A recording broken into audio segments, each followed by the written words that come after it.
So I want to welcome everybody to this webinar panel that's hosted by the Institute for the Critical Study of Zionism. It's called Zionist Smears, Threats, and Hate Mail as Ideology and Weapon. We are joined by three collective members of the Institute for the Critical Study of Zionism, hopefully. Dylan Rodriguez from University of California at Riverside in Media Studies and Black Studies. Christine Hong from the University of California at Santa Cruz in Critical Race and Ethnic Studies. Rabab Abdelhadi from San Francisco State in Arab and Muslim Ethnicities and Diaspora Studies. Julio, if you're able to, can you do it in speaker view? I'm not sure if that's happening. We welcome you to this conversation. There's been a lot of interest in this conversation since we posted it just a few days ago online, and I think that's because this is an experience that is widely shared among anybody who tries to speak about Palestine, about genocide, about the study of Zionism, or anything related in the United States or abroad. So I hope that this conversation can be fruitful and a way to begin thinking about Zionist hate mail, and we can talk about what we mean by Zionist hate mail and smear, but to begin thinking about it not simply as something that we have to live with and dodge, but something that we can learn from and theorize, and that we actually must begin to document in a new way it gains material force and produces carceral consequences in a much more escalated way than it has many times in the past. I want to say first that we join all of you in grief and desperation over the ongoing genocide in which we're seeing children and adults in pieces, the executions of handcuffed humanitarian and medical workers, mass displacements again and again, and brutal forced movements, and exhausted people on social media explaining that they won't evacuate because the conditions of waiting to be killed in one place are slightly more survivable than the conditions of waiting to be killed in another. The emergency is very intense. And in the US, we are also joining you in grief and desperation over the erosion of any pretense of rule of law, which makes pushing back on the genocide and on the repression of efforts to protest the genocide even more difficult and dangerous. So we're all in fear. And yet the streets are full of people who are marching and sitting in and dying in. And it's in that spirit that we come together. I'm going to introduce this conversation with a little framing, and then I'm going to ask each speaker to spend just a few minutes laying out how they want us to think about the subjects we're opening up. And we're going to see some hate mail. We're going to look at this material as a way to study and understand Zionism and how it forms material attacks in these contexts. Just to begin, we have seen with really stark clarity Zionist smear used as the basis for firings, for jailing, and deportation. What do I mean by Zionist smear? It means lots of things, right? But in this case, I'm talking about the arrests that started with Mahmoud Khalil, the Columbia recent graduate, who was smeared by various Zionist organizations, some of them formal and institutional, and some of them informal and vigilante. And it was that smear. The smear that he was anti-Semitic and terror supporting, and these are words that I would not normally repeat, right? I don't normally want to repeat the smears, but I think at this point we need to document what is being said and how it's being used. So I'm not going to shy away from that language, right? So Mahmoud was smeared, and it was the smear that was the basis for his abduction. It didn't have anything to do with reality or what people knew in a very public way that he had done, what kind of participation, right? It was the smear that became the actionable and the operative force for his detention and abduction by ICE. Similarly, Hela Doutahi at Yale, who was smeared by an AI-generated news website. I don't even know who runs the news website, but the smear was similarly made baseless claims. She was suspended, then she was fired, then she had to leave the country. So, and the ubiquity of these smears is not just in these informal spaces, where like an Instagram post where we can't identify where it's necessarily coming from. It's also It's also formal, and Senate demands for the investigation of particular organizations. And we're seeing this increasing synergy between government forces and informal forces, from Batar to the Heritage Foundation. And the smears have also changed in their character. They, in the past, maybe they were allegations of one-sidedness and anti-Semitism, and then they become allegations of hate and hate crime, and now they are more and more allegations for terror support, and they are more and more connected to carcerality, right? To policing and law enforcement and jail and deportation and all of the conditions that are produced by that. As the rule of law disappears, they're clearly more and more of an instrument simply to charge people with allegations that can produce that harm without any need for substantiation.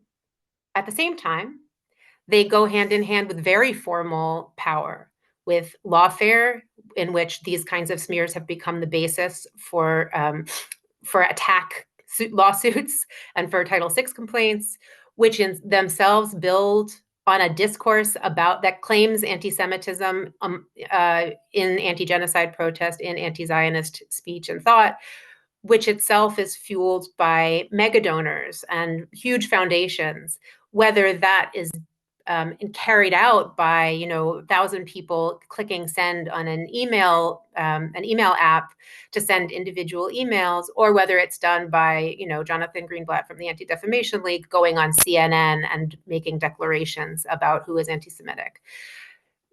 We keep returning to this framework and this study of Zionism as a movement from above, as a movement that sort of purports to be and is positioned as a social movement, but actually is advocating for the reinforcement and the amplification of power, state power, violent power, repressive power.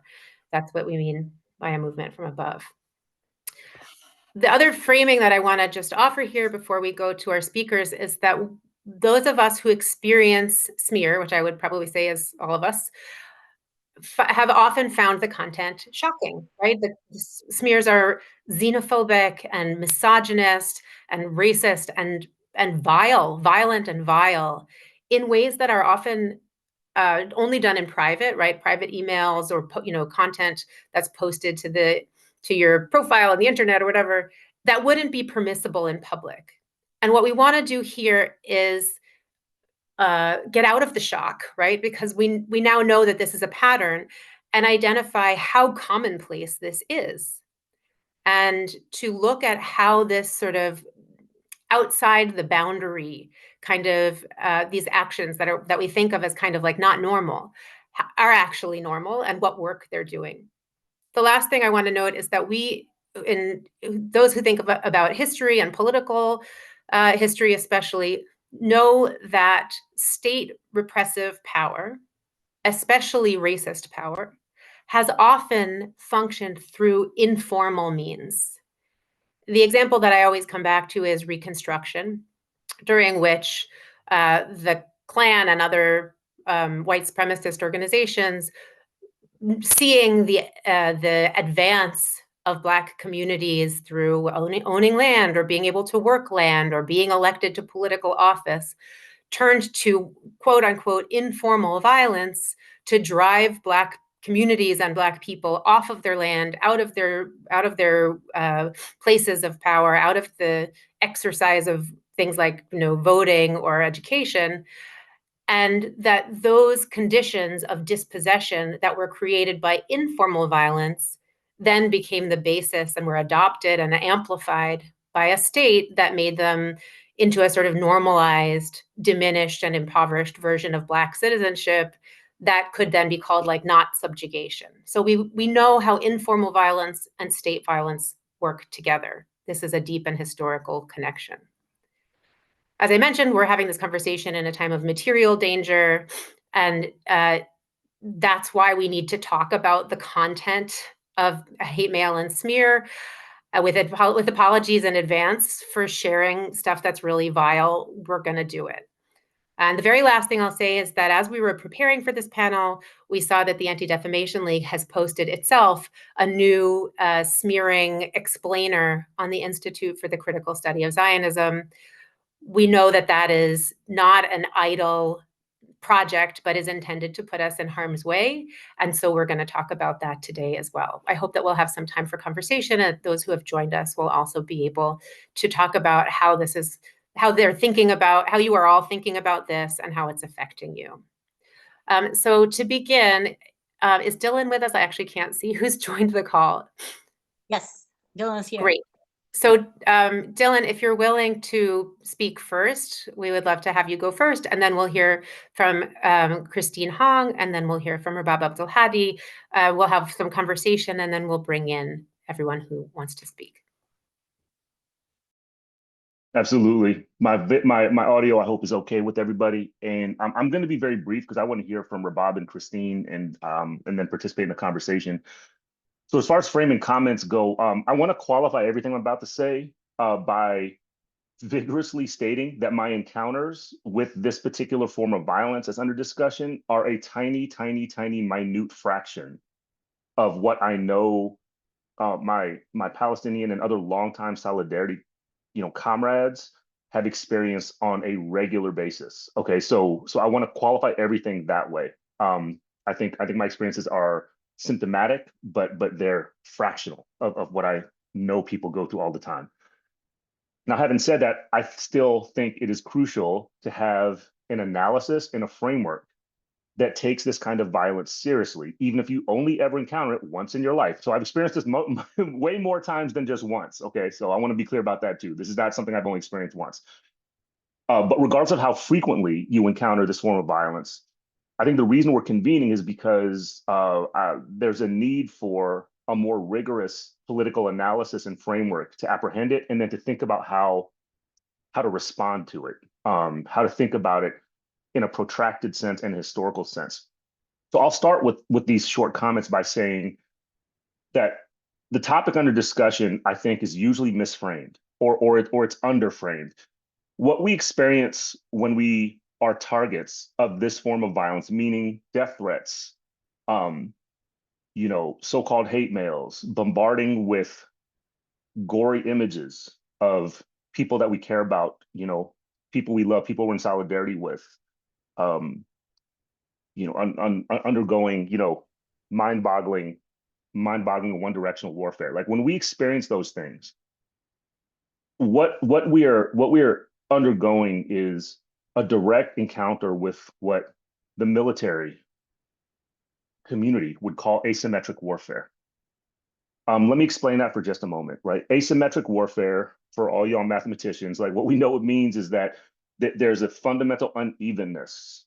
There's an unevenness in the field of engagement. It often is misinterpreted to mean that one side is extremely powerful, the other side is extremely under-militarized. It can mean that, but what it really refers to are unconventional forms of warfare, meaning forms of warfare that don't take shape through platoons, through bombardment, through all the conventions of militarism that permeate and toxify the imagination and which are actually ongoing all the time. Asymmetric warfare takes the form oftentimes of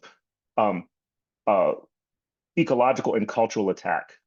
Okay, so to think about these forms of violence, meaning the targeting of people who are opposed to the genocidal colonial ideology and genocidal militarism of Zionism, to understand that to target those folks with this particular form of violence is part of a totality of colonial warfare that Zionism and Zionists wage is crucial. In other words, this is central. This is central to the Zionist warfare apparatus. It's not exceptional.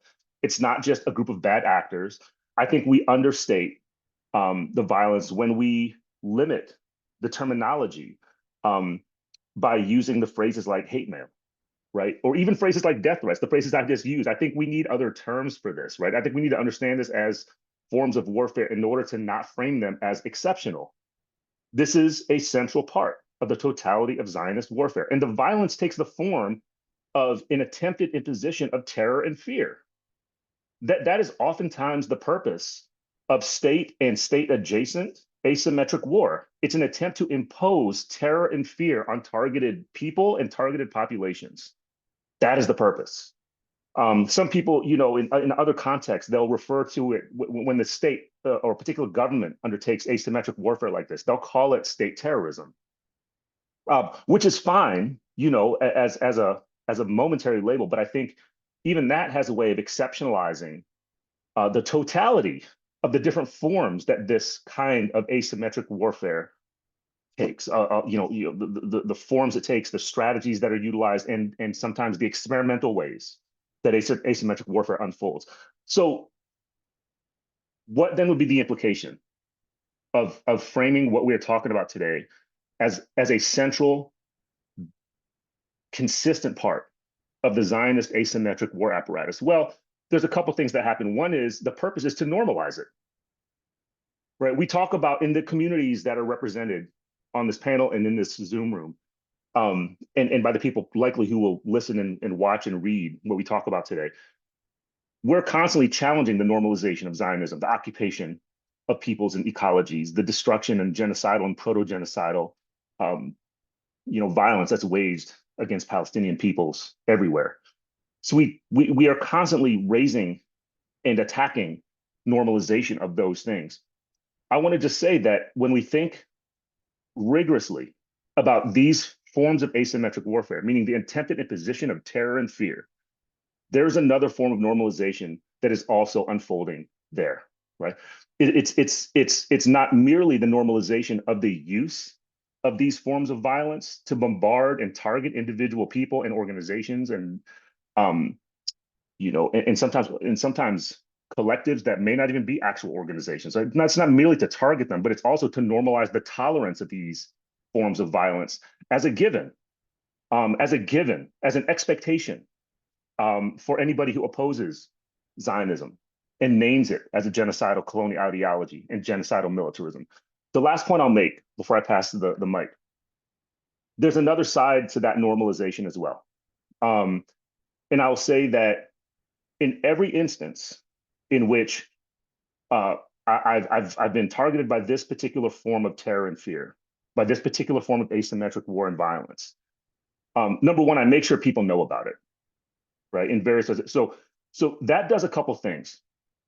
One thing it does is it helps me understand who's around me, because I think to a person, all of us who have encountered this form of warfare will probably reflect and tell you that once we let people know that we are experiencing this kind of targeting, the responses of the people around us tell us pretty much everything we need to know about them, politically and otherwise.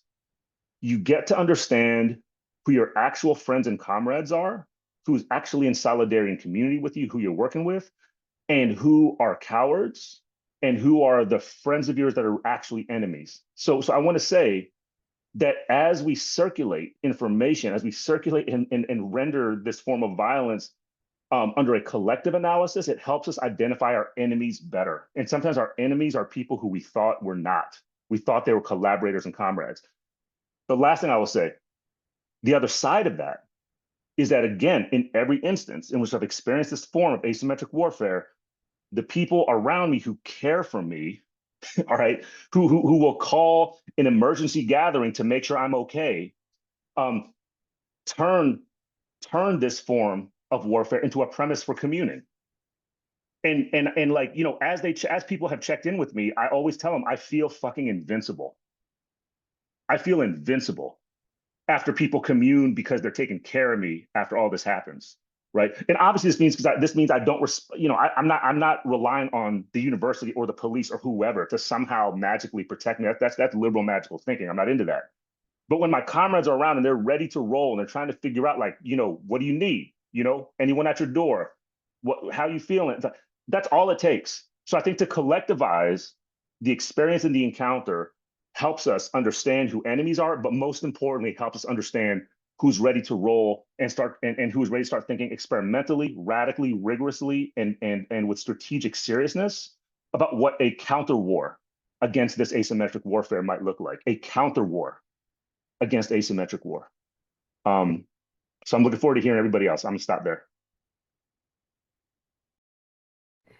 Thanks so much, Dylan. We'll hear now from Christine Hong.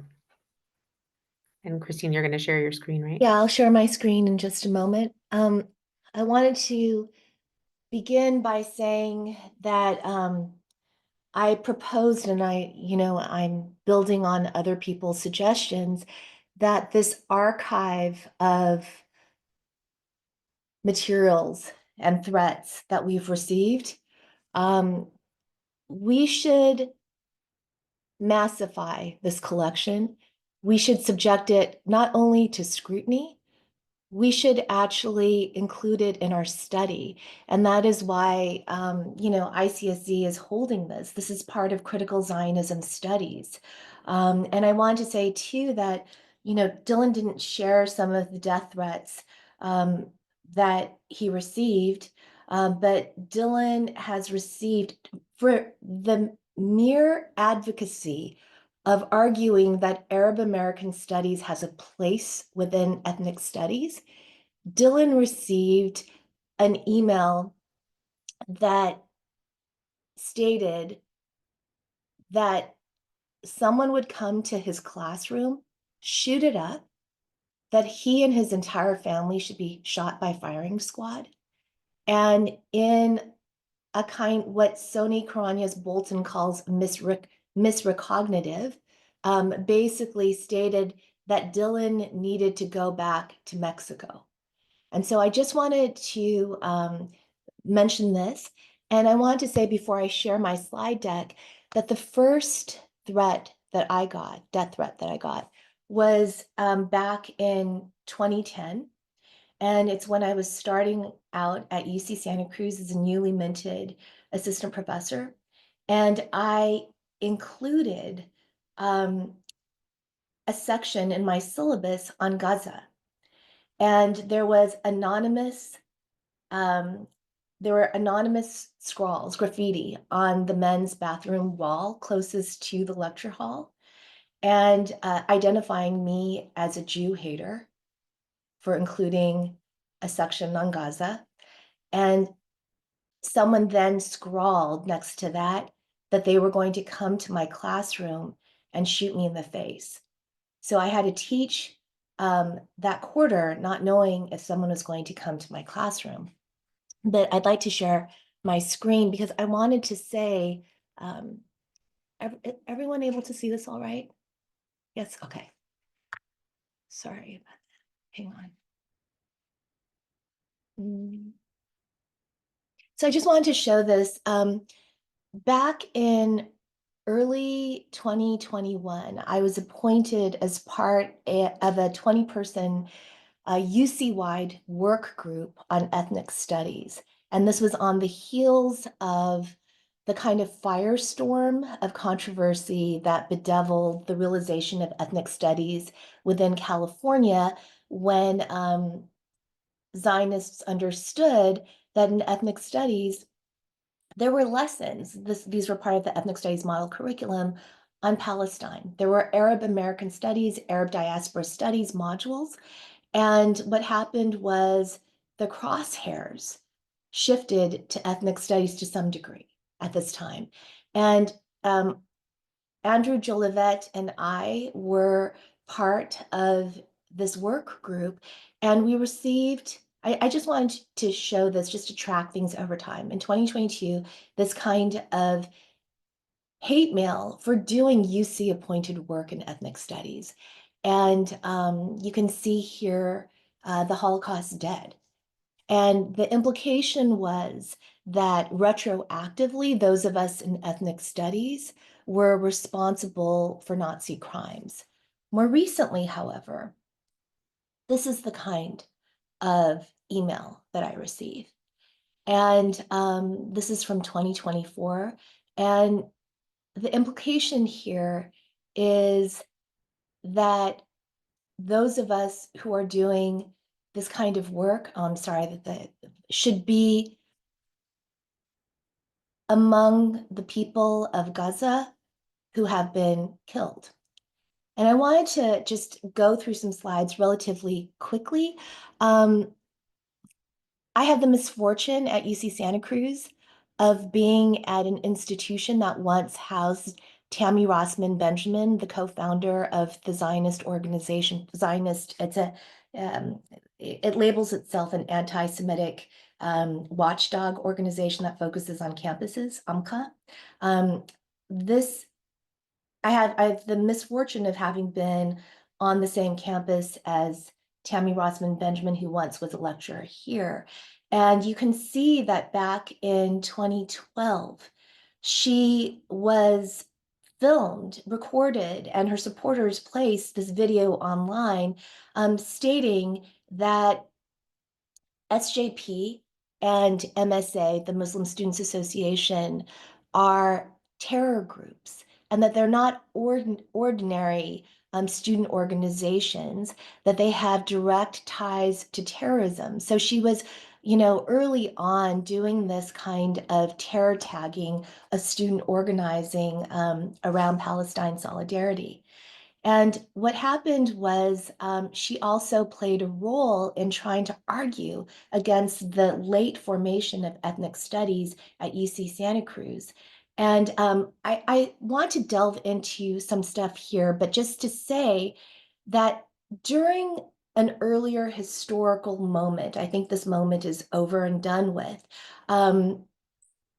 there was a kind of cornering of the anti-hate market, if you will, by different Zionist organizations. And you could see that the superintendent of education in California, Tony Thurmond, pledged to counter hate in California's education. And this was principally code for focusing on a broadened definition of anti-Semitism that includes any critique of the state of Israel. And so simultaneous to all of this kind of mail and threats that we were receiving, there was this parallel discourse of anti-hate. And this is one of the reasons why we need to study the archive. It's a hateful archive by self-appointed anti-haters. So you could see that $90 million went into this combating hate initiative. This is far more than was allocated to ethnic studies, the development of ethnic studies in California. And also, as I was fighting to establish ethnic studies at Santa Cruz, I featured, this is not from my slide deck, this is actually from Tammy Rossman Benjamin, and she placed me and Yen Le Espiritu of San Diego in her slide deck and basically claimed that critical ethnic studies is anti-Semitic. And she also made this wild allegation, and this is from something that she stated. She said that because of my efforts, school districts in Hayward, like all over California, were adopting an anti-Israel curriculum. I have nothing to do with these school districts, and I can't be everywhere at once. But I wanted to also just point out that as she started to ramp up her attack with regard to the launch of the Institute for the Critical Study of Zionism, which was a bi-coastal affair, and there was a community-anchored component in Santa Cruz, she started to put out these press releases about me, both to the Legislative Jewish Caucus and to the UC Regents. And this led in spiraling fashion to a restrictive website policy. And what was so interesting was that those Zionist media organs that took up her press releases looked online, and they took a photo of someone named Christine Hong that they found on Google. But this poor person here is actually a real estate agent with Coldwell Banker in Beverly Hills. And so this image became attached to me because, all Asians look alike. So this had a kind of like weird life. But I want to just go on and say that what happened was this continued onward. And last year, AMCA targeted me for a firing campaign. And in typical astroturf fashion, thousands of people wrote in. And they said that I was anti-Semitic, I was dangerous, that I spread hatred, that I create a toxic, terrifying environment, that I'm indoctrinating youth. And my executive vice chancellor actually said to me that she was concerned that someone would try to physically take me out during this time. I wanted to show you that this afterlife of Amka, so Amka is a kind of pathway to the Canary Mission. And the image that Canary Mission was putting out about me was this Beverly Hills real estate agent. And this continued on for some time. That image has since been corrected. But then you could see here some of the comments to this post. Fire her. So sad for anyone born in China. Okay, this is another sort of misrecognitive here. Well, she needs to take those Asian eyes back to where they belong. What does she say about China and the Chinese? Princess Ching Chong, the Pong from Hong is wrong. Deport, deport, deport. I just wanted to share this with you. I'm also part of a struggle in Watsonville, Pajaro Valley Unified School District, where the entire community has turned out for nearly 2 years because 3 local Zionists have alleged that an ethnic studies consultant and ethnic studies as a curriculum is anti-Semitic. And this is an area that is almost 90% Latinx. And we have been fighting against these kinds of smears.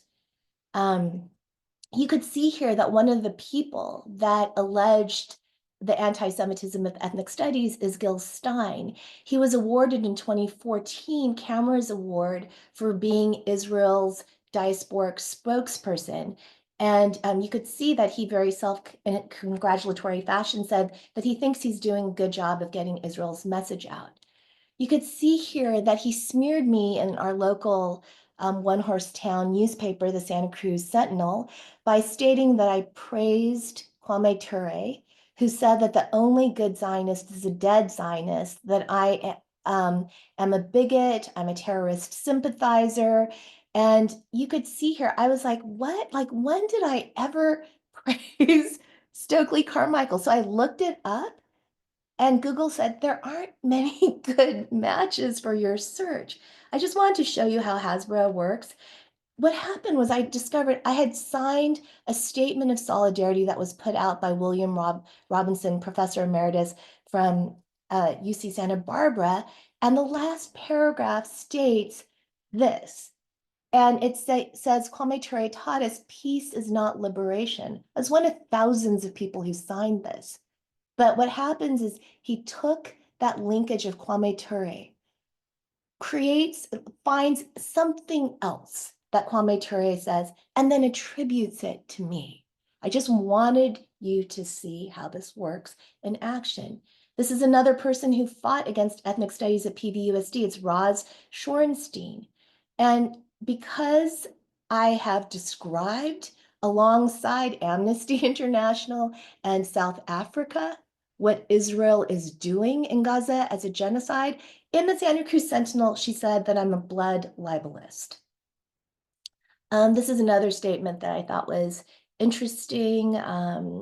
Christina, jumping in only to say that you're at 13 minutes. That is all. Why don't I stop right now? I'm going to yield to Rabat. But do you want to just tell us about that email that you had on the screen? I didn't mean to cut you off. No, it's okay. You know, I can return to it because there's overt threats.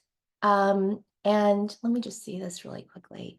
Yeah, there's overt threats, and then there's statements like this one. Christine, Zionism is a Jewish people's indigenous movement for justice, escape from anti-Semitism and self-determination. It is the world's most successful liberation movement. Anti-Zionism is anti-Semitism by definition.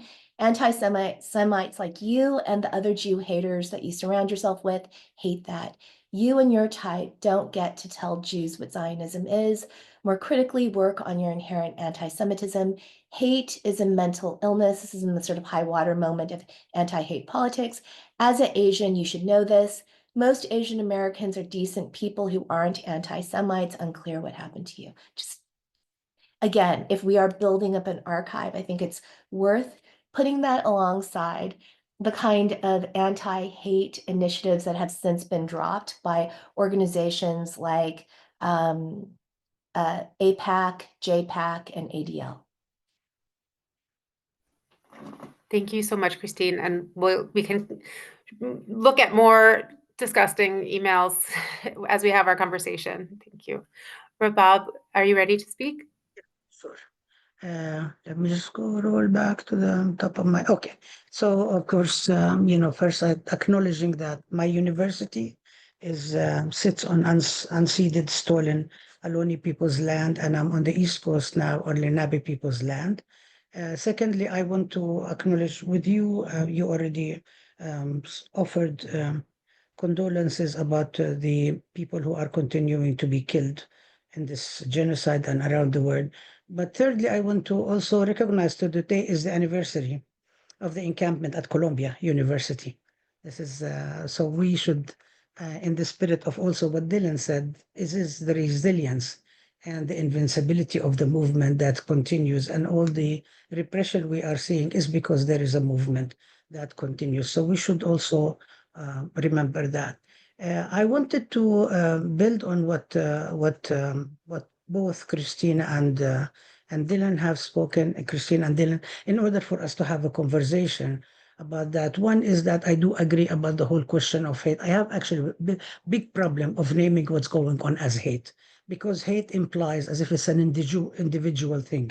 I hate you, you hate me. And this is something also became very popular post 9/11, 2001. Why do they hate us? As if it's a simple psychological thing. And it also came out a lot after all the racist, extremely racist things we saw in post-COVID. But it's very interesting that it wasn't really named racism. And it's instead of all these are reflections of racism, why aren't you talking about anti-Asian racism and you say anti-Asian hate in order not to put it in an institutionalized, systemic way and compare it to other kinds of racism, and speaks to the exceptionalization that Dylan was speaking about. And every time you do something about a particular kind, whether you're talking about hatred against Jews or racism against Jews and so on, and you say anti-Semitism is different than anything else.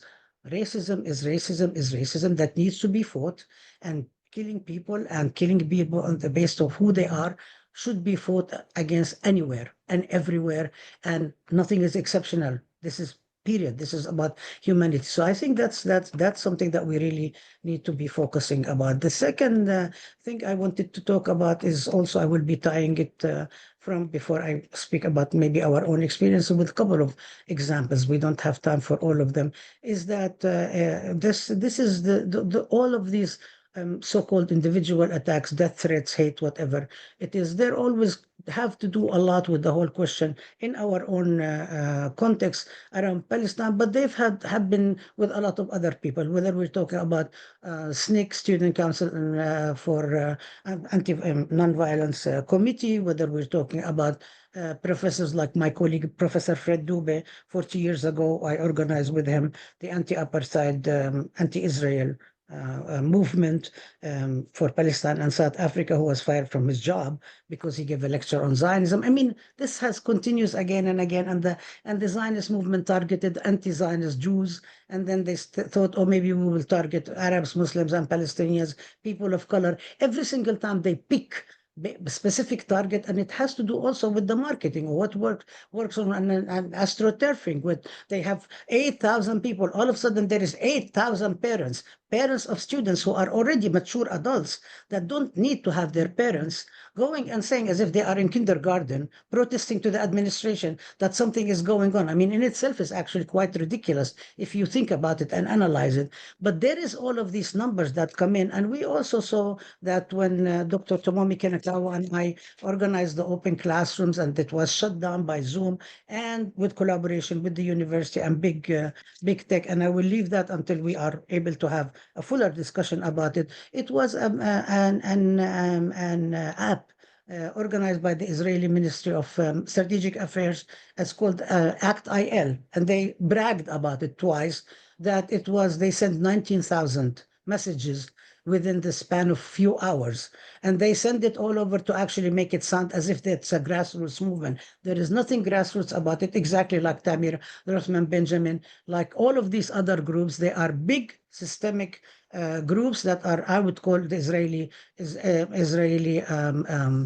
pro-Israel lobby industry. And it's an industry, it's a lobby, it's not just a lobby that AIPAC well known, but it's also they organize with each other. They organize with the Israeli Ministry of Strategic Affairs. They organize with Israel because for Israel it's very important to have public relations as big part of the whole security thing. So this is very institutionalized. It is not something that is simple, that is out there, that people are doing it and it has very much to do with the whole question of what goes on in Palestine. And we see every single time there is an Israeli intensified genocide and war on Palestine, what happens in the US is intensified with the Zionist movement and with the attacks that's going on. And it has to do with the diverting attention from what's going on in genocide and pointing attention here on the US and claiming that this is against anti-Semitism, this is pro-terrorism, and so on, and picking on the issues that speak to the mindset, the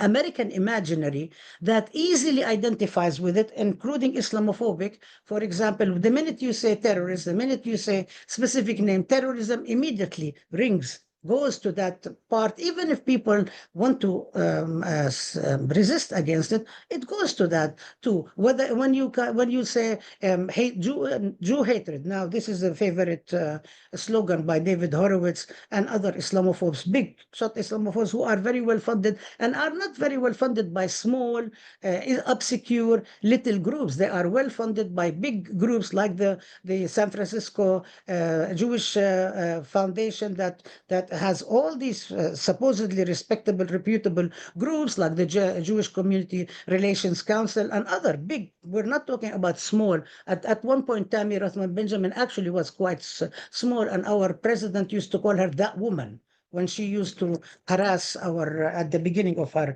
career before she became executive director of AMCHA and so on. They are actually very well normalized within the Jewish community, the established Jewish community, even though there are more and more people who are coming out and saying so. And that's a very problematic thing because it has very much to do with what Zionism is and where Zionism is identified. And if we agree on the definition of Zionism, that it is as an institutionalized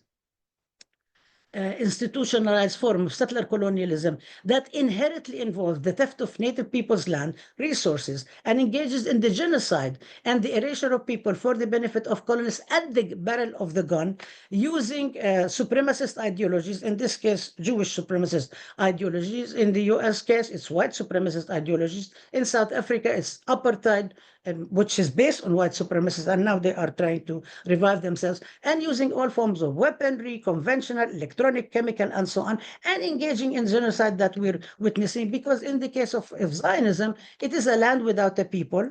So you have to empty the people of a land, and you have to justify that as what Christine ended with, that this is a self-determination for the Jewish people, and so on. If you want to sell that, you have to basically soil and smear the reputation of the people who are speaking up for Palestine as a national liberation, anti-colonial, anti-imperialist, anti-racist movement that is connected internationally with other parts of movements around the world and organizing this kind of stuff. So this historically, there needs to be diverted from that and made into something that is really negative, that is racist, and so on. So that's one thing. The second thing that is happening, and I would say in terms of campuses, is that it has to stop the institutionalization and the normalization, definitely, of the legitimization and the justice of Palestine.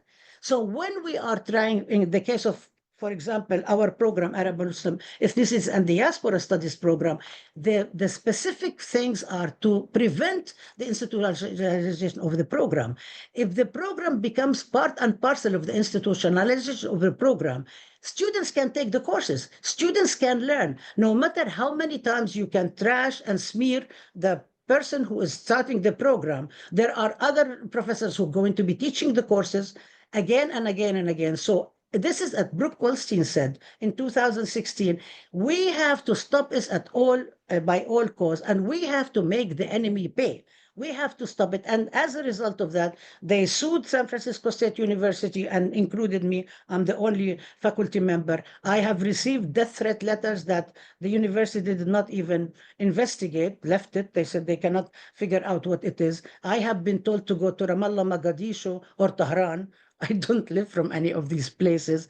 I have been, there is the letters, I mean, I can't even show you because they're so disgusting. There have been smeared saying that I should be fired from my university. There have been smeared, even the smears that they sent us, not only me, the students, even when they say that Palestinians, the Islamophobic arguments that they say, and they'll show pictures, for example, and when they say support Palestine, condemn Hamas, they'll show pictures of Palestinians that are made in black and white and with a background that show Hamas fighters as if to look like as if they are the KKK. So also even the imaginary of people who are anti-racist will go into that and identify Palestinian forces with that. So there are so many ways, even in the marketing and doing of this kind of this stuff. This is part of the ways, and I don't want to talk about all of it because there is so much that they do, and then they lie as well. So Tammy Rothman Benjamin says she has 86 organizations and so on, and then she doesn't even say, and you remember, Emea, we did this big organizing for Queer Liberation March in the 50th anniversary of the Stonewall uprising, and then they only put the banner that says Palestine is a queer issue, boycott, divestment, and sanction, and they called it a very hateful message, and this is very bad, anti-Jewish, and so on, but they don't put what it is. And then when people see it, it's actually about queer liberation, about something that's really good, but then they say, I'm actually supporting that, and they have 86 organizations, same organizations, what is it, students supporting Israel on this campus, and this campus, and this campus, and this campus, and it's the same, and Hillel on this campus, and this campus, and it's the same names, probably, but then they make it sound as if it's a lot. The problem with that is that the effect of it is that they produce a form of new McCarthyism in the sense that they instill an chilling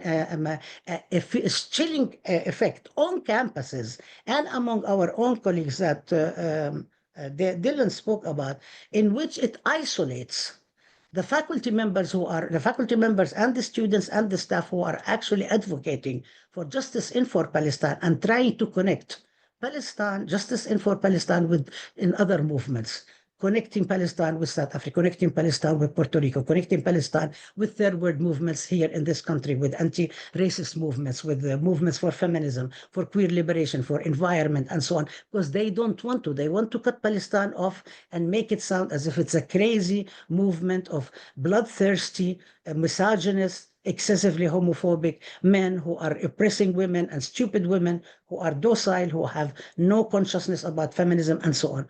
We know this picture. So when they do something of this, so they have a serious problem. So what happens is that a lot of colleagues who are unaware of what's going on, because the consciousness has not moved, because still there is an image of Israel as the haven for Jews, as the land of milk and honey, as the kibbutzim that is the best place, even though there is only 2%. And we know from October 7th that the people who were working actually over the kibbutzim were a lot of Thai and Filipino workers and so on. So the whole image is really collapsing, but all this socio-economic and the neoliberal economic structure of Israel is not really even been discussed enough, because we are so busy all the time fighting to stop the genocide, fighting to fight against the dehumanization and demonization of Palestinians, fighting against all the lies in the media that continue coming up again and again and again. And so that is one thing. So even our own colleagues are unaware, or as Dylan says, are also very afraid and cowards, or they don't really think that Palestine is a very big issue in the interest of let's not be divisive, let's collect with each other, let's fight, let's not even talk about one issue. This one issue doesn't really, that's the elections, not too long ago in November. Let's not fight about let's not fight about one single issue.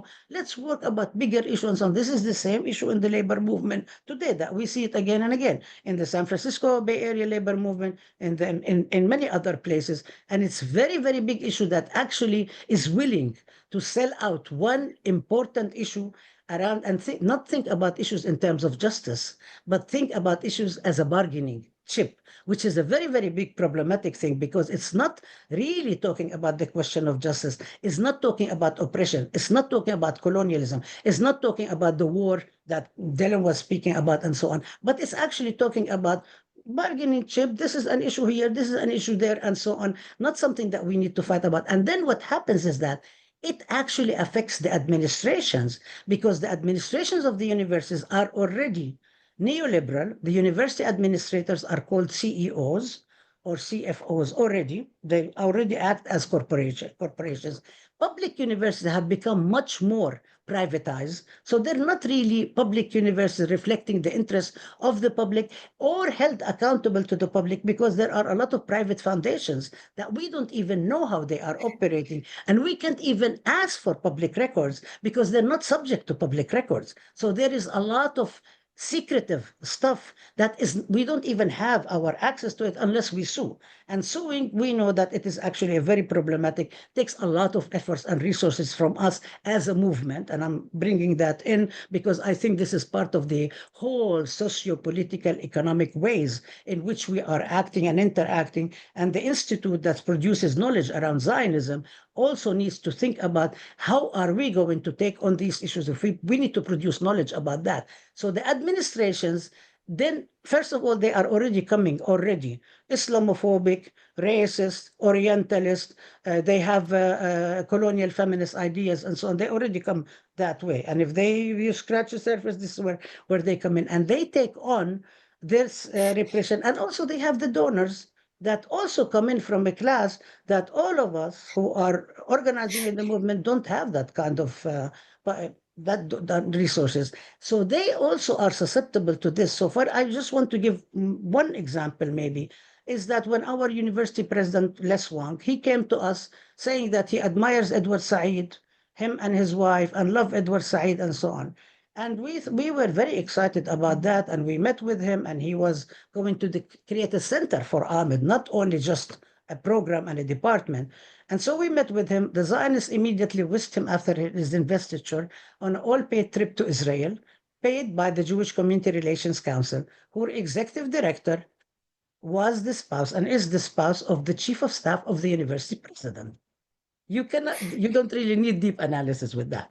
And then he comes back, and then we come in, and the students have a mural supporting the mural for Edward Said, the second anniversary.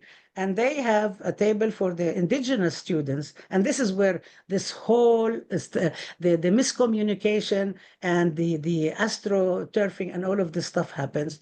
And so the students have a table for the indigenous students, and they have a stencil that says, "Our heroes always killed colonizers." And it is a stencil that was created 30 years earlier against what's called gentrification, taking over the land and in the Bay Area by the big money people that come with the cash from Silicon Valley and taking over and displacing people who've been living there, which everybody knows about that in the Bay Area. And Bob, I'm going to pause you for a second because I want to make sure that we get to conversation. Do you want to take a second to wrap up? Yeah, I'm finishing this story because I think it's really important about how it happened, and it ties up to what Christine and Dylan said. So this is and then they have another stencil with a Palestinian woman. So one of the Palestinian kids puts the stencil to show solidarity, And so the day, like a few days later, Tammy Rothman Benjamin puts out a statement that Palestinians, to everybody, to the university, to CSU, everybody in the California State University, Chancellor's Office, to the legislatures in California, who issue a statement condemning anti-Semitism at San Francisco State, saying that we are teaching murder of Jews, Ahmed studies, students of Palestine are calling for the murder of Jews. Why? Because this is Edward Said mural. Edward Said called Israel a colonial state. The students are calling our ancestors always killed colonizers.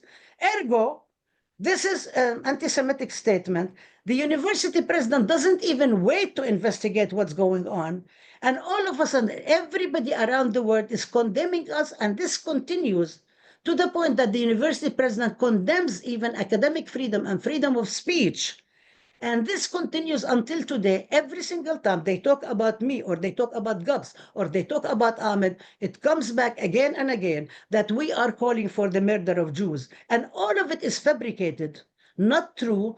But this is something that carries on and on and on, creates something that makes it impossible for us to normalize the teaching of Palestine and the engagement in the truth and the production of knowledge about Palestine, and normalizes further the Zionism, colonialism that has been discredited again and again over the genocide of Palestinians in Gaza. And I'll stop at that. Thank you so much. I want to just pull out a few threads from all of these conversations for our conversation with folks in the Zoom room. And also, I know we might lose Dylan a little sooner than the other panelists. Anyway, I just want to pull out that we have— I'll stay till the end. I'll stay till the end. Dylan. Okay. We have threads including the way that smear and hate mail. Now I'm looking at Dylan thinking Dylan doesn't want me to use these words. Smear and hate mail and threat work partly by their own violence and partly by the denial, right? The idea that like that's not really happening, that this is really a rights discourse, right? Then we have like the secrecy versus the openness, and the way that open smear becomes kind of a sort of a durable, forever ghost haunting everything that is ever done. We have the way that Christine was describing, kind of like the way that smear works by sort of concatenating, right? Like this person said something, and then this person said that person said something else that was good, and then these sort of like, you know, by electricity smears. I don't know if everybody played that game when they were a kid. So, and we have all these various ways of thinking about how they work. The other thing that I would like us to think about as we're trying to theorize a little bit more is to borrow from like the theory about how racialization works and how making precarious and making vulnerable works. And among other possibilities, you know, we know that one way that racialization works is by constantly subjecting people to violence that marks them as racialized, right? And we are constantly being subjected to this violence that sort of produces us as experiencers of violence. I just want to put these into the conversation, and then I'm going to just invite Dylan and Christine and Rabab to pull from the chat where people may post questions or speak to each other as you like. I'm also happy to pose questions. I got lots of questions, but I want to open it up. Well, wait, why don't we start with the chat here? Is that okay? So the question is, can we speak more of this narcissistic victim mentality that's embedded in Zionism? I'm disturbed when Zionists insert themselves as the epicenter in BIPOC histories. Actually, I'll just add one more thing, which is there's an apology here for the wording, right? And part of the way smear works is that it forecloses any possibility of having a gentle conversation where we're trying to tease out meaning, right? Anything that's said becomes actionable. So no need to apologize for the wording. And we're going to insist that we be allowed to speak and to think together. I can say something. I think there definitely is and was victimization. The question is, what do you make of it? What do you do with it? when you've been, and there is collective victimization. Definitely, historically, there has been collective victimization of all people. On every single history of a people you discuss, you know that there is victimization. The question, and then the history of Zionism, there is the whole question, the Zionists themselves, and I have a big problem, and I always say, I love Edward Said, he was one of my heroes, but I disagree when he says Palestinians were the victims of the victims, because the victims of the Holocaust, the people who died in the Holocaust, 6 million people, were not the ones who actually set up Zionism. They were used by the Zionists of Eastern Europe who set up Zionism and who were actually, and they're the same also for the religious Jews too. They weren't religious. They thought this was very convenient for them, especially after the United States and other European countries closed the doors. And then all of a sudden, it was a it's a very sad tragedy that was used in order to kind of like, say, oh yeah, this is this thing. And this is what the Zionists continue saying now. And there are many Holocaust survivors that speak up, and I'm not going to speak for them, but I know that they are speaking up and saying, do not use our pain in order for you to legitimize another genocide. You cannot use one genocide to legitimize another genocide. The way that people, and the way I agree with and I support, is when people say never again for anybody. It's not just never again, exceptionalizing only the Holocaust. It's one only exceptional experience that doesn't happen to anybody else. What do we say about the experience of indigenous people? What do we think about the Mid Passage? What do we say about all these experiences? Why is their life? Why is one life more valuable than another life? That's in itself problematic. So I think it's also. I can't get into people's minds and so on, but I think the ways in which the whole socialization that takes place, and I think May,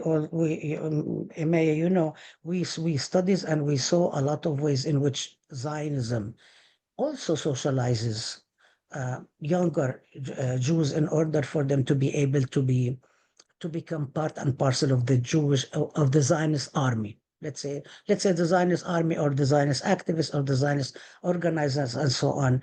And there is a problem. And whenever you see an analysis and an interviews with younger Jewish kids, they say, we go to Hillel in order for us to socialize and so on, but we don't really want to engage in organizing. But Hillel prevents open Hillel, prevents discussions and so on, because if you engage in discussions, open discussions, it inevitably is going to bring up questions and say, well, there is this whole tragedy of the Holocaust.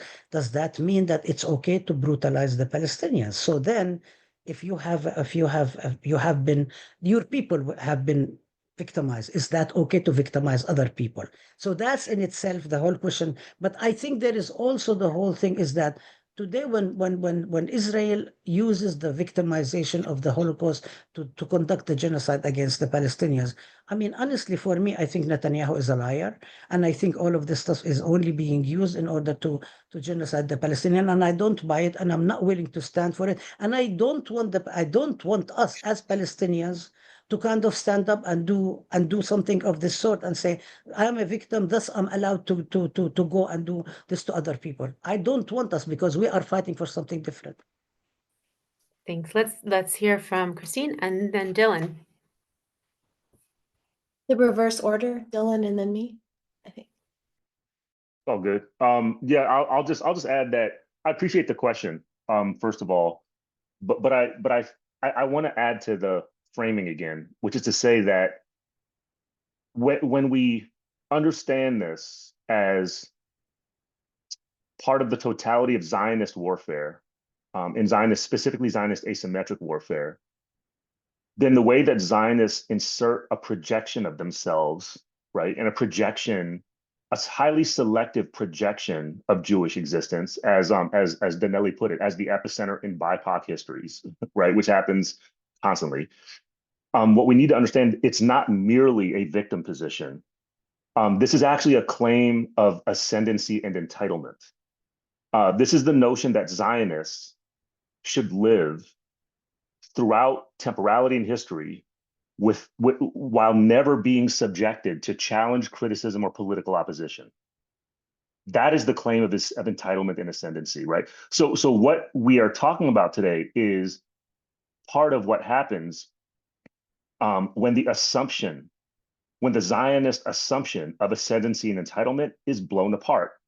Okay, and it gets blown apart oftentimes with a mere question, a mere statement, uttering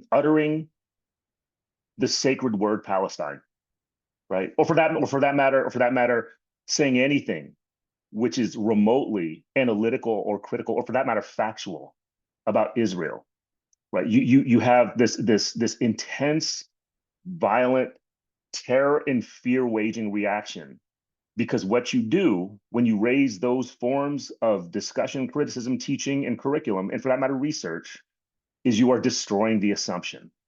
You are destroying the assumption. You are destroying the assumption that is at the core of the ascendancy and the entitlement. So it's I think the victim component is part of it. But I think it's a cosplay. I think it's a cosplay that is actually authorizing a sense of ascendancy and entitlement, which is deeply colonial and deeply racial. Christine. Yeah, I appreciate this question. It sort of succinctly captures the struggle that we've had in California around ethnic studies, which has this fight has been reduced to basically Zionists being unwilling to have Israel criticized. And that has been the prevailing issue that has dominated ethnic studies. And so I just want to lay out the terrain for all of us. California is a state that from the year 2000 became majority minority. In this state at this current moment, 80% of the K through 12 population come from communities of color. And yet the issue that has bedeviled the realization of ethnic studies is the issue of whether or not ethnic studies permits a critique of Zionism. And the way that that critique of Zionism has been reworked by the opponents of ethnic studies is by suggesting that it's not a critique of a structure, it's not a critique of a system, but it's a critique of a people. And so Zionists have claimed that ethnic studies divides the world into two groups, oppressors and oppressed. And that this kind of binary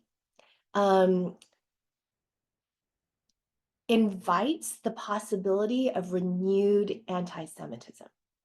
And so I just wanted to say that, you know, it's so interesting in this historical juncture that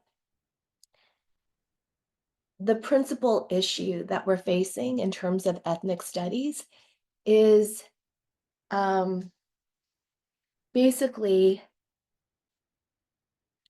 Zionist defense of Israel being the priority issue, even for the members of the legislative Jewish caucus who all claim to be opposing Trump's assault on education.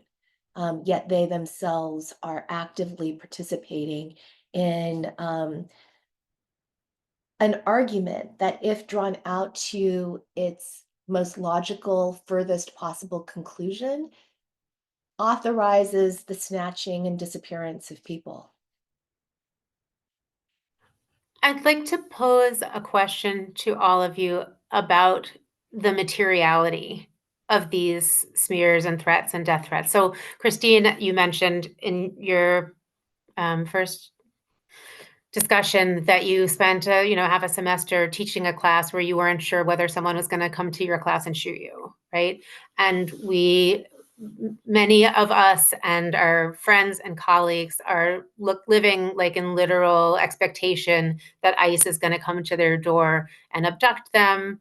And anyone else who is involved in political work who who might have in the past felt less vulnerable is now simply awaiting whatever excuse the administration comes up with to arrest us, to make charges. And as the content of hate mail and smear has moved from like you're anti-Semitic to you're a terrorist, the material risk, and I mean not just risk, but like we know it's going to happen, that people who do this work, who are not subject for immigration reasons to arrest, but will instead be charged with terrorism, right? For political protest, for opposing genocide, are now subject to these smears.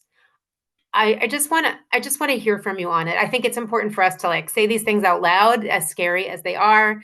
I also want to sort of just take 1 second to point to. So I mentioned that the ADL posted I guess smear explainer on the Institute for the Critical Study of Zionism today. The other thing that the ADL did today was Jonathan Greenblatt posted an op-ed in which he sort of said like, oh, this abduction of immigrant students has gone too far.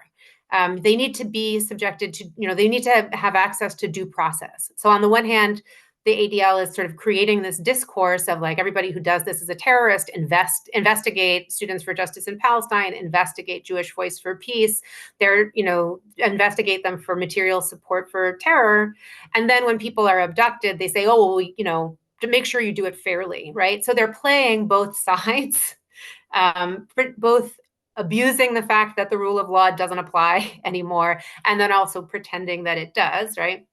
That's the context in which we are all now subject to smear, cooked up charges, anything that they can invent. I just want to hear from you about how your long past experience as the recipients of these threats make you feel and understand what's happening now as they become, the basis for police action. I'm sorry, I'm sorry to make us all think. Can I just pop off? Can I just pop off for a minute? First of all, fuck Jonathan Greenblatt. Fuck that guy. I think that Jonathan Greenblatt deserves to be mobilized against in every possible way. I think he is an actual repressive maniac. Maniac. He's a fucking Zionist terrorist at every possible level. He's waging ideological warfare. He's responsible for putting people in the positions of direct suffering and arguably targeted for death. So everything he does should be understood as part of the totality of the Anti-Defamation League's leading role in Zionist asymmetric global warfare, not just in the United States, global warfare. And the ADL is constantly experimenting.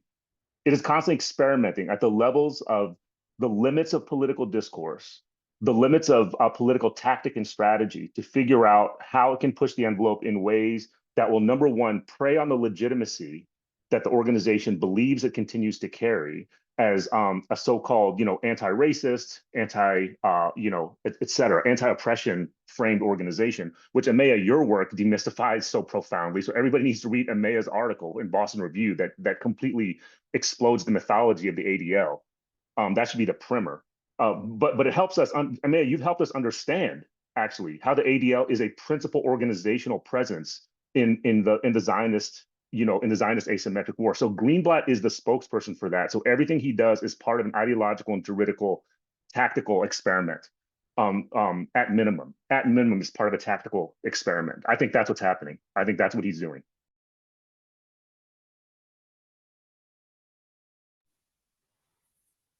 Christine or Bob, would you like to jump in, or would anybody who's with us in the Zoom like to speak?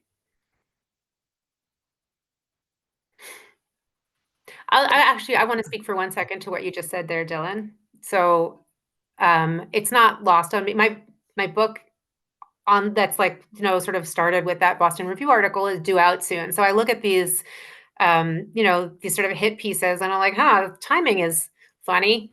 But at the same time, just like being real about what is happening right now, when you say like, oh, Amaya's work on the ADL has sort of explained this for us, I feel like I'm going to jail. Do you know what I mean? Like that's where we are right now. So, and I know that I'm not alone in that. Like, it's so easy to simply publish somebody's name and say something about them, just as, you know, the Gil, whatever his name is, posted that Christine had celebrated Kwame Ture because she was one of thousands of people who had signed a letter that quoted him. I feel like I want to, one of the reasons that I want us to talk about this is because I don't want it to be secret, right? I don't want this to be something that can simply be leveraged against us, you know, and sort of pick people off. So I really am curious and hopeful that you'll speak about what it means to be doing this work at a time when the consequences are like right in front of our faces. Do you want to speak or you? Thank Go you. ahead. I can go after you. I have Okay, some all thoughts. right. Mhm. Okay, so well, first thing I was going to say, that's rich for ADL to say anything. If I were the ADL, I would just hide and not say anything whatsoever, because ADL has historically spied on organizations, and ADL has actually worked on getting organizations implicated. And an ADL operative in San Francisco was passing on information against activists from Iran to the Savak, which was the secret intelligence that was torturing and imprisoning Iranian activists in the US, and everybody knew that. Same thing for South Africa, and this is all documented. None of this is kind of like out there. They spied on the Organization of Arab Students. They spied on every. This is the article by Jeff Blandford, and the article the continuing research by the Washington Report on Middle East Affairs. This is all available. It's all, none of this stuff is secretive, and I don't really know why.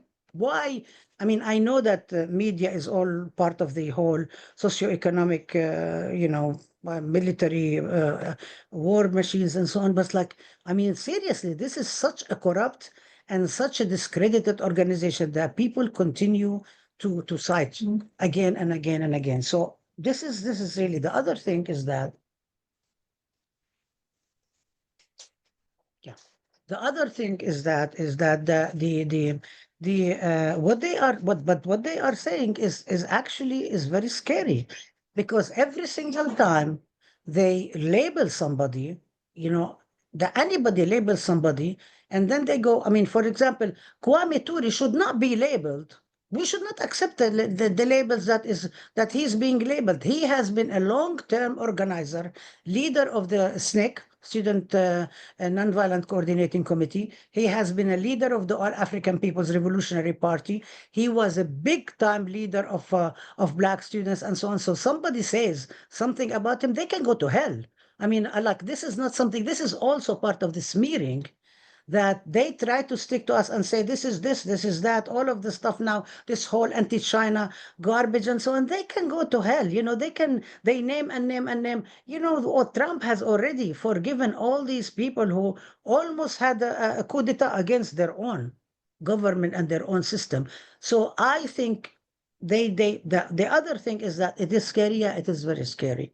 I have to tell you, I'm going to, even around every single time it happened, and I know people and have been my mentors, my friends and so on, who have been picked up, who have been arrested. Some, when I was here, like the LA 8, the Los Angeles 8, that they were only mobilizing for political ideas, and they were picked up and they were thrown in jail, and they were threatened by the INS, what is it called, Internal Naturalization Service. It was like the previous ICE. And FBI and CIA, and I'm not CIA, border police and so on.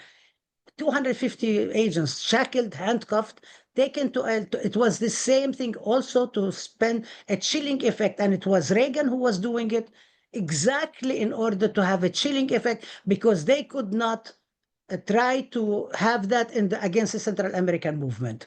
and they tried to investigate CISPES, Committee in Solidarity with the People of El Salvador at the time. They failed in congressional hearing, so they went against the Palestinians because the Palestinians, they thought, were the weakest link. And those people suffered for so much. Their children did not know who they are. And people now hear stories about Palestinian prisoners, but people do not know all the stories. What does it mean when people are picked up? And some people don't even know. Like there was a guy who actually met his son in prison.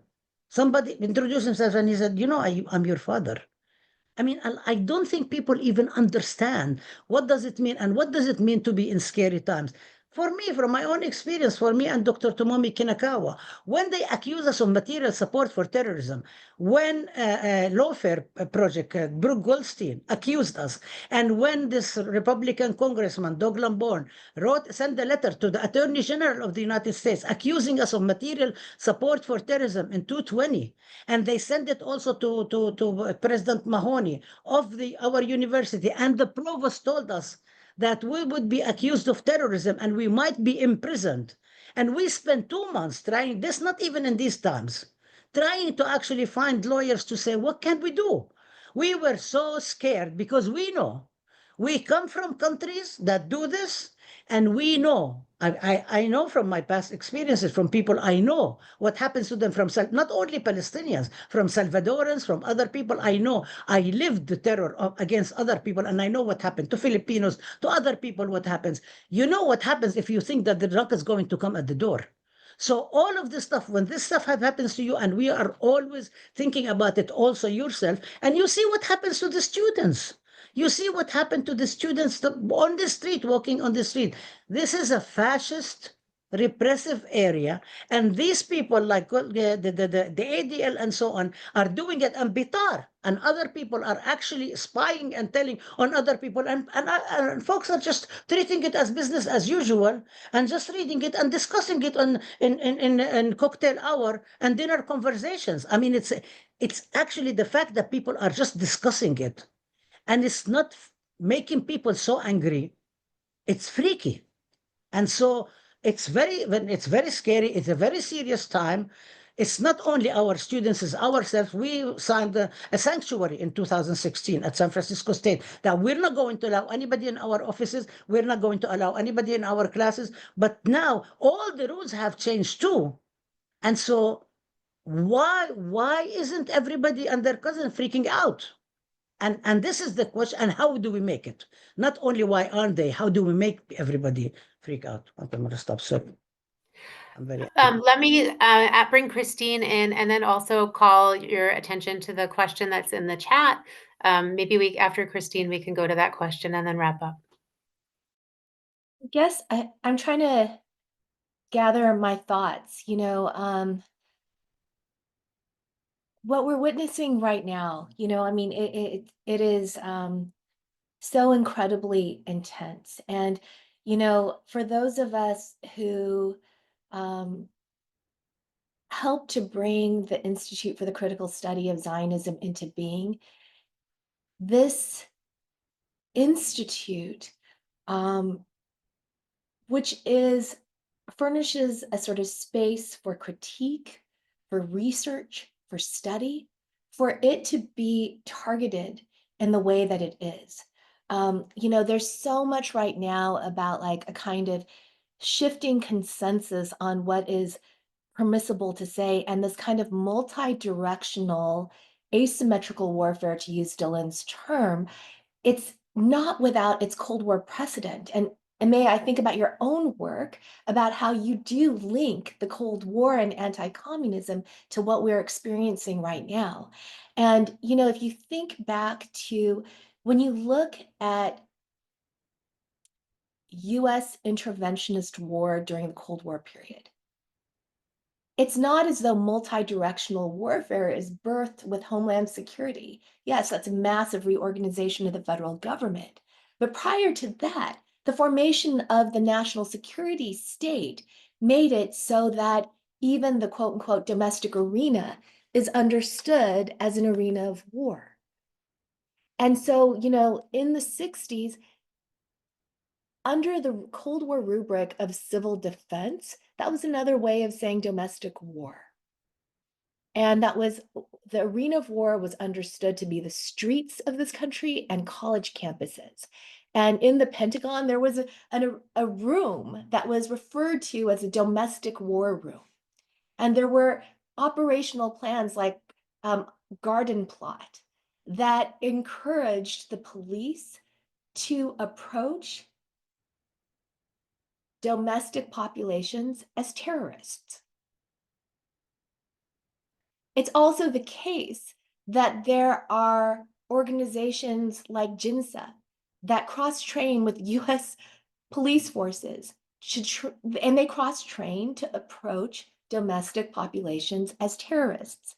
We're also in a moment when this AB 1468 ethnic studies legislation that was concocted by the Legislative Jewish Caucus with no consultation with any ethnic studies scholar also says that ethnic studies can only focus on the domestic experience. There's this kind of refusal to think about the United States as empire. There's a refusal to think about the wars, the foreign policy. Marco Rubio, pulled out some sort of random, previously moribund Immigration and Nationality Act about anyone who criticizes US foreign policy is not a citizen, is deportable.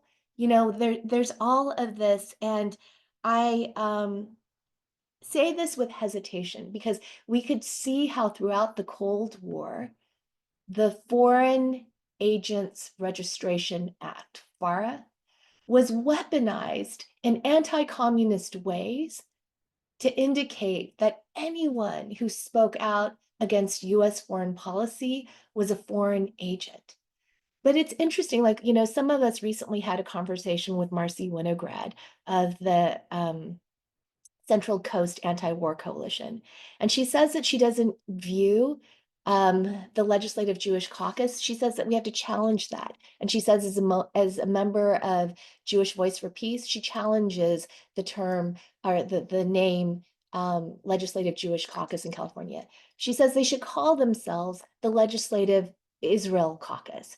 And she notes rightly that up until several years ago, this organization that's passing all manner of repressive legislation in California used to have as its banner image the Israeli national flag.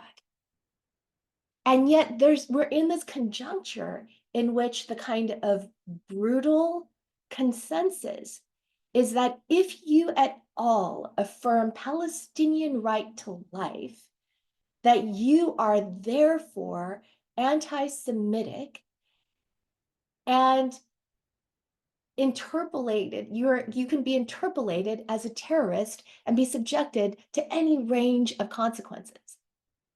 Should you critique Zionism as violent, you are subjectable to a range of violent consequences up to the point of your disappearance, your death, your incarceration, your deportation. But yeah, just to say that, yes, I mean, it's not shedding any more light, but I also recall Iqbal Ahmed's work, Terrorism, Theirs and Ours, kind of a useful text to return to right now. What I'd like to do is actually to close us out there's a question. I'll read the question from the chat. Can you talk about how smears are used against unions that have taken a stance against the genocide to attack both the unions and collective bargaining rights more broadly? I don't want to take, I don't want to do a full sesh on it, but if you guys would like to each make, some sort of remarks to close us out, and if anyone would like to address that, I think that would be terrific. I'm going to I'll make an order. So why don't we have Rabab and then Christine and then Dylan. Yeah, I don't know about order, but I do agree about the unions. There have been a lot of attacks about the unions that it's by prioritizing something far away, a foreign issue over bread and butter issues. And that has been also historically the problem that separating, which is it's a problematic thing.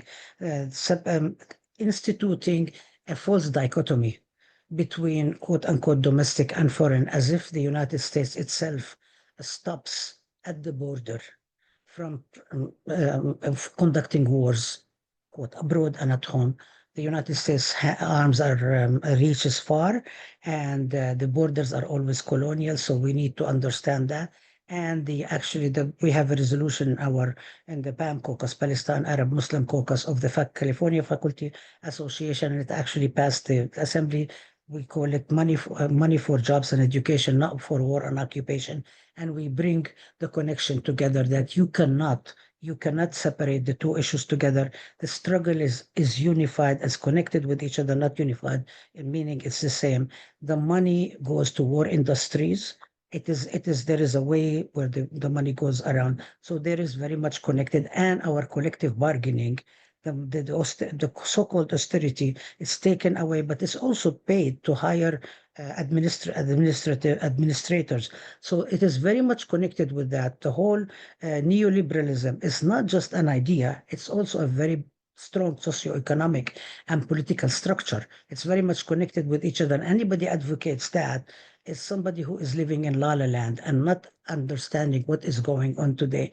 And I think this is something we need to apply to everything that we are working about. It is ignoring a massacre that is happening before our eyes that we can stop. And we can also stop the money going to the militarized industries and go back to the idea of a peace dividend that people said, we really need to stop. Why are we creating weapons? What for? If we do not create weapons, we could definitely, the money, the resources, and so on, have a much more just, peaceful, socialist, I will say socialist word, that does not produce capitalism, greed, and create much better environmentally in all sorts of ways. And I will stop at that. Yeah, I'll just very briefly say that there are also unions that have not taken a stance against the genocide, and so I would just point that out, and it's not surprising. And given the sort of history of just questions around unions and any kind of anti-imperialist stance. But the other thing that I'd also say is, even in the instance of unions that have not taken a stance against the genocide, there are unions on college campuses that have taken a stance against the fortification of time, place, manner restrictions. And so this is also a kind of interesting conjuncture to see what kind of bedfellows this kind of multi-directional repression is making possible. I'll yield to Dylan. Yeah, and I'll just have a quick sentence here, which is to say that in response to this question, among many nightmares that they constantly have, one of the many nightmares that Zionists are always suffering, and I use that sarcastically, is the possibility of unions, labor organizing, and working people in general mobilizing to disrupt the material and ideological circuits between US racial capitalism and the Israeli genocide state.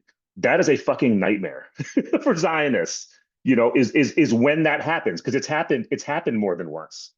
So this is their living nightmare. And so what I will say in response to that is that these fuckers are oftentimes giving us a strategic and tactical playbook when they freak out in these reactive and reactionary ways.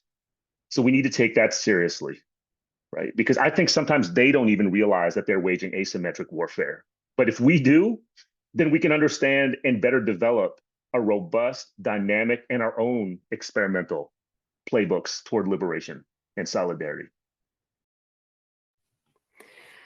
Thank you all so much for being together with us. Thanks to Rabab and Dylan and Christine for sharing your hate mail and death threat experiences, etc.